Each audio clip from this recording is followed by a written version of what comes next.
हमारा विषय पातंजलि योग दर्शन के विभूतिपाद के आज 5वें सूत्र पर है और इस सूत्र में जानेंगे पातंजलि हमें सूत्र के द्वारा क्या गहरी बात बता रहे हैं और उसके क्या गहरे अर्थ हैं।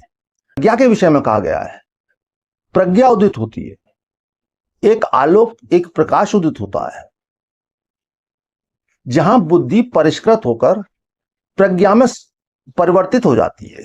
प्रज्ञा में कहीं अंधकार नहीं होता,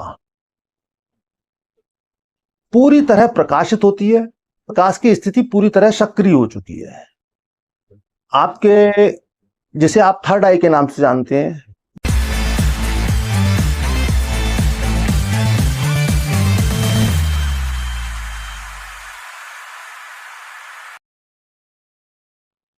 साथियों, मैं योगी हेमदत्त गिरी आप सभी के अपने चैनल योगी हेमदत्त गिरी में स्वागत करता हूं। आप सभी को बहुत बहुत प्रेम। साथियों, हमारा विषय पातंजलि योग दर्शन के विभूतिपाद के आज 5वें सूत्र पर है और इस सूत्र में जानेंगे पातंजलि हमें सूत्र के द्वारा क्या गहरी बात बता रहे हैं और उसके क्या गहरे अर्थ हैं, और साथ ही समझेंगे प्रत्येक संस्कृत के शब्द के हिंदी अर्थ को, फिर समझेंगे पूरी व्याख्या। तो यहां पातंजलि ऋषि कहते हैं तज्जात प्रज्ञा लोका, तत् अर्थात उस संयम के विषय में बात कर रहे हैं, धारणा, ध्यान और समाधि के विषय में। जियात यानी कि जीत लेने के बाद शब्द प्रयोग किया है प्रज्ञा। प्रज्ञा यानी कि बुद्धि की एक विशेष अवस्था। बुद्धि को आप इस तरह समझें, सामान्य अवस्था में हमारी बुद्धि एक अलग तरह से कार्य करती है, लेकिन जैसे जैसे हमारी साधना गहरी होती है वैसे वैसे हमारी बुद्धि परिष्कृत होती जाती है, परिष्कृत और परिष्कृत और परिष्कृत, और जैसे जैसे परिष्कृत होती है वैसे वैसे स्थान भेद के कारण इसके नाम बदल जाते हैं।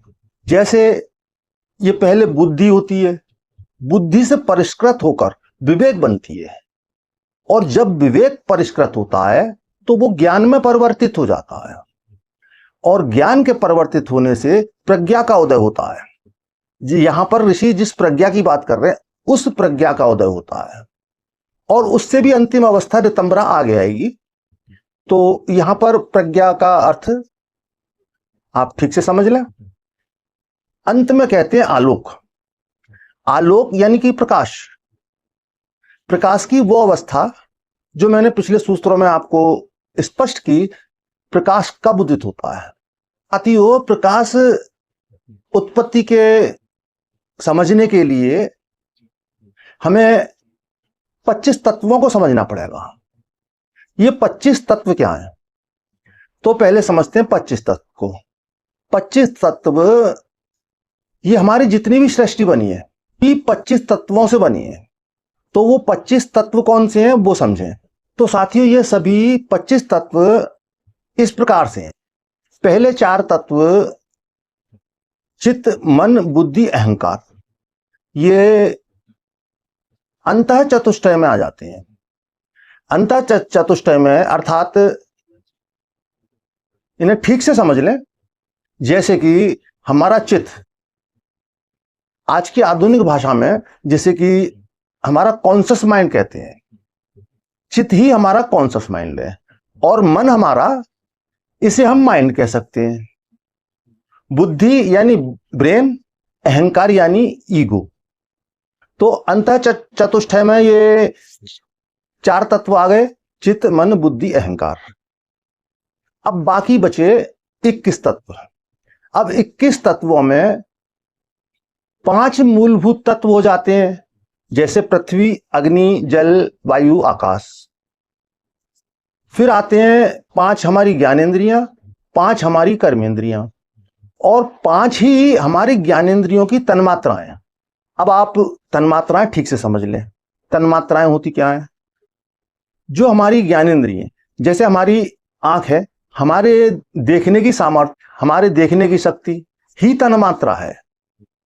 इसी प्रकार हमारे कानों की शक्ति, इसी प्रकार हमारे स्पर्श की शक्ति, सभी ज्ञानेंद्रियों की अलग अलग पांचों शक्तियां वो तन्मात्रा कहलाती हैं।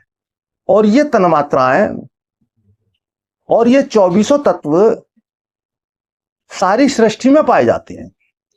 और 25वां तत्व है परम तत्व, जो कि सुपर कॉन्शियस कहा जाता है, जिसे हम परमपिता परमात्मा के नाम से जानते हैं।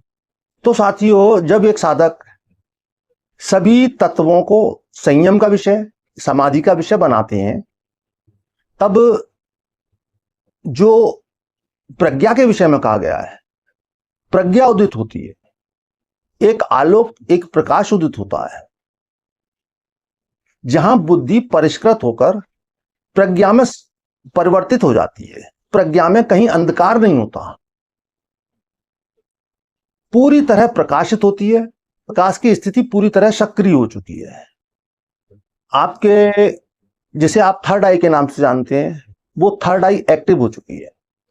अब आप उस प्रकाश की स्थिति में, उस प्रज्ञा की स्थिति में, उस प्रज्ञा लोक में जब स्थित होते हैं और जिस भी दृश्य पर, जिस भी विषय पर संयम करते हैं, वो विषय आपके सामने खुलता चला जाता है।